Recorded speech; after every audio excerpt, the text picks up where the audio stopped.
Tak lama setelah itu, Erick Thohir mengkonfirmasi perpanjangan kontrak Sinteyong.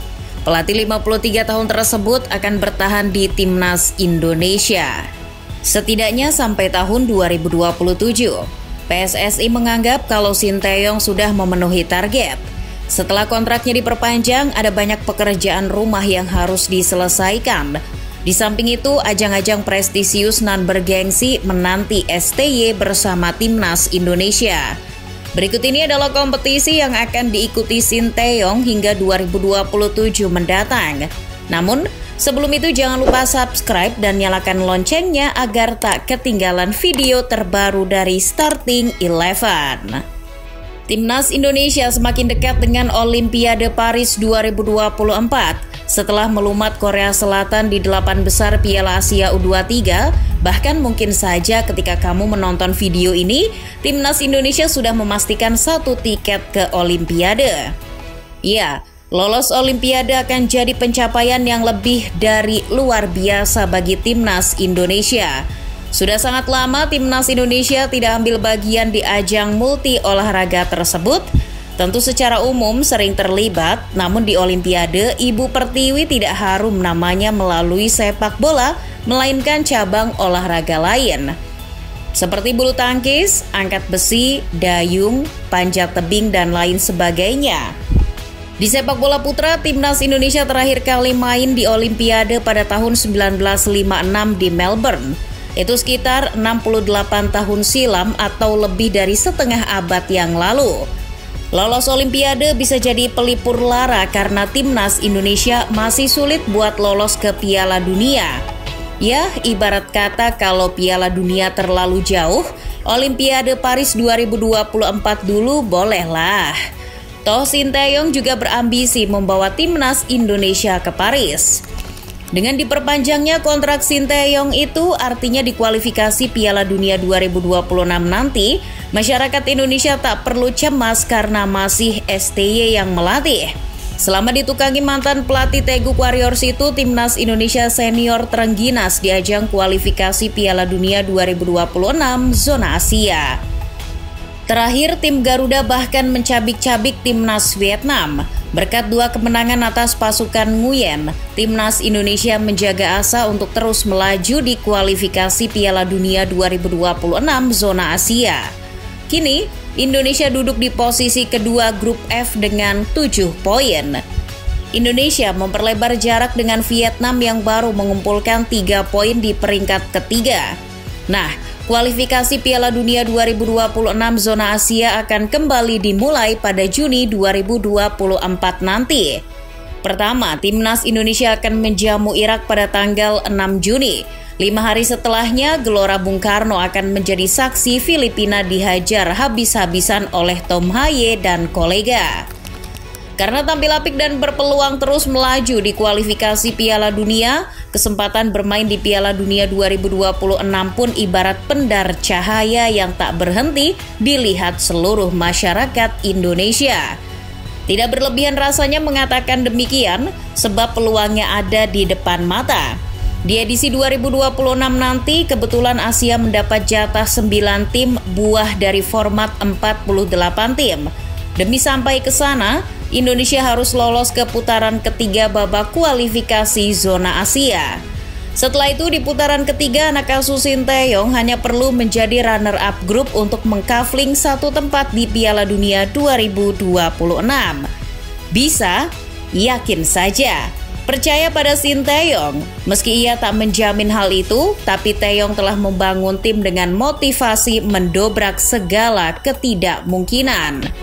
Jika lolos ke Piala Dunia 2026, Timnas Indonesia bakal dilatih Sinteyong dan itu akan menjadi ajang Piala Dunia kedua bagi STY sebagai pelatih tim nasional. Optimis? Peluang Timnas Indonesia lolos otomatis ke Piala Asia 2027 juga terbuka lebar. Agar mendapat tiket langsung ke Piala Asia 2027, Timnas Indonesia hanya perlu memastikan diri tidak tergusur dari posisi 2 di grup F kualifikasi Piala Dunia 2026 zona Asia putaran kedua. Rasanya tidak perlu menjelaskan kemungkinan apabila Indonesia tergusur ke posisi 3. Masa sudah menang 2 kali atas Vietnam dan unggul head-to-head atas tim Nguyen, malah tergelincir. Mohon timnas Indonesia nggak usah niru Liverpool ya. Sebab kalau sampai tergelincir ke posisi 3, Indonesia bukan hanya pupus harapannya ke Piala Dunia 2026, tapi juga mesti melewati kualifikasi putaran ketiga untuk bisa lolos ke Piala Asia 2027. Well, Piala Asia edisi selanjutnya kabarnya akan dimainkan di Arab Saudi pada bulan Januari. Kalau berdasarkan kontraknya, sampai saat itu tiba Sinteyong masih memimpin. Tahun 2026 bukan hanya ada Piala Dunia 2026 yang berlangsung di CONCACAF, tapi di benua Asia juga berlangsung Piala Asia U23. Timnas Indonesia berkesempatan besar lolos di ajang yang bakal diselenggarakan di Arab Saudi tersebut. Timnas Indonesia yang melaju ke semifinal Piala Asia U23 tahun 2024 akan menempati pot 1. Ya, kamu tidak salah dengar, pot unggulan. Karena masuk pot 1, Indonesia akan terhindar dari tim-tim kuat di babak kualifikasi seperti Jepang, Uzbekistan, Arab Saudi, hingga Korea Selatan. Maka dari itu, peluang Indonesia buat lolos lagi ke Piala Asia U23 semakin besar. Terlebih jika pada kualifikasi Piala Asia U23 edisi 2026 nanti, Sinteyong kembali diminta membesut timnas Indonesia U23.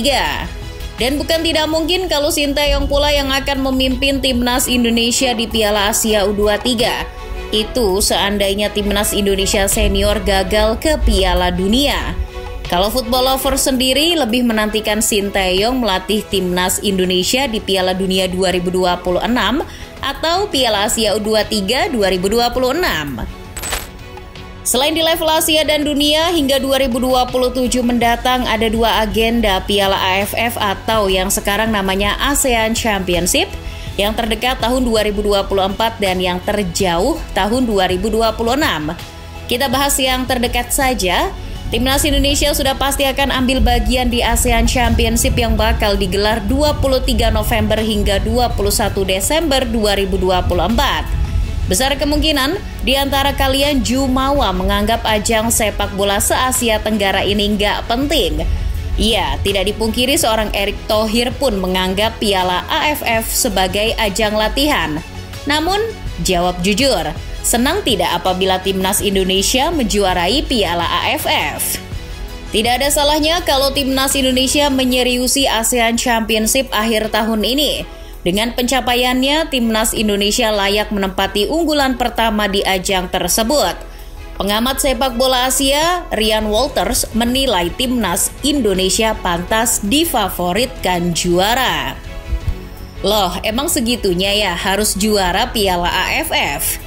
Begini, besar kemungkinan selain Tommy Welly, masih banyak masyarakat yang berharap timnas Indonesia meraih trofi. Dan satu-satunya trofi yang paling realistis adalah Piala AFF atau ASEAN Championship. Tanggung sekali, timnas Indonesia asuhan Sinteyong sudah bagus gini, harusnya Piala AFF bisa dipunyai. Yakin deh, STY sendiri pasti berhasrat mempersembahkan 1 trofi buat timnas Indonesia. Bisa jadi Opa masih penasaran karena di edisi sebelumnya cuma jadi runner-up dan semifinalis. Lagi pula Indonesia adalah salah satu pendiri ASEAN dan Konfederasi Sepak Bola Perbara Asia Tenggara (AFF).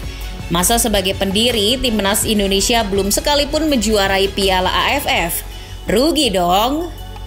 Coba bayangkan lolos Olimpiade dan di akhir tahun pecah telur menjuarai Piala AFF. Timnas Indonesia bukan hanya membuktikan bisa tampil lagi di Olimpiade, tapi juga membuktikan bahwa menjadi juara Piala AFF adalah perkara sepele. Timnas Indonesia malah bisa jadi juara perdana saat kompetisi ini sudah berubah menjadi ASEAN Championship. Jika demikian, percaya 100% kalau seluruh rakyat Indonesia akan tersenyum berhari-hari meski utang dan cicilannya banyak.